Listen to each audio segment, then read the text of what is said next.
నీదండి? ఏది నీది? నువ్వు ఉన్న భూమి నీదా? నువ్వు కట్టుకున్న ఇవన్నీ నీయా? నీ సొంత అనుకుంటున్నావా? జస్ట్ నువ్వు టెంపరీ రెంట్కుంటున్నావు అంతే.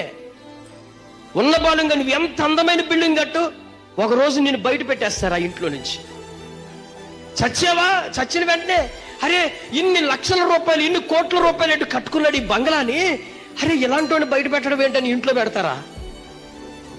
సచ్చిన మరుక్షణం వాడిని తీసుకొచ్చి మంచం వేసి బయట పడేస్తారండి. నువ్వు కట్టుకున్న నిన్ను ఇల్లే నిన్ను బయటకు పోరా అంటుంది.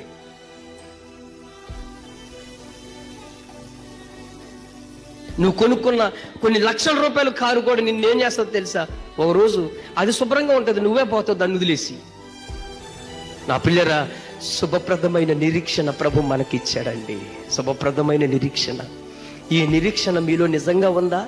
ఈ నిరీక్షణ నువ్వు నమ్మితే దేవుని కొరకు నిశ్చయంగా బ్రతుకుతావు నువ్వు. ఈ నిరీక్షణ ఉన్న వాళ్ళు ఈ భూమి మీద దేని మీద ఆశలు ఉండవండి. వాళ్ళకి ఆశలు ఉండవు. వాళ్ళ ఆశ ఏంటో తెలుసా? శుభప్రదమైన నిరీక్షణ కలిగిన వాళ్ళకి ఆశ ఏంటో తెలుసా? ఇంకెంతమందిని ప్రభు వైపు నడిపించాలి, ఎంతమందిని ఇంకా నేను దేవుని దగ్గరికి తీసుకురావాలి, ఎంతమందిని వాళ్ళని ప్రభువులో బలపరచాలనే తపన ఆశ అనుకుంటుంది.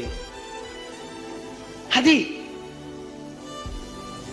నీ ఆశ అంతా ఈ 4 రూపాయలు పోగొట్టి ఏం కొందామా, ఈ రూపాయలు పోగొట్టి ఏం చేద్దామా, ఈ రూపాయలు పోగొట్టి, ఇది నీ ఆశ.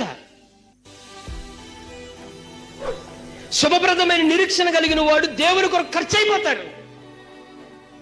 నిరీక్షణ కోసం బ్రతికిన వాడు దేవుని కొరకు దారపోసేస్తారు.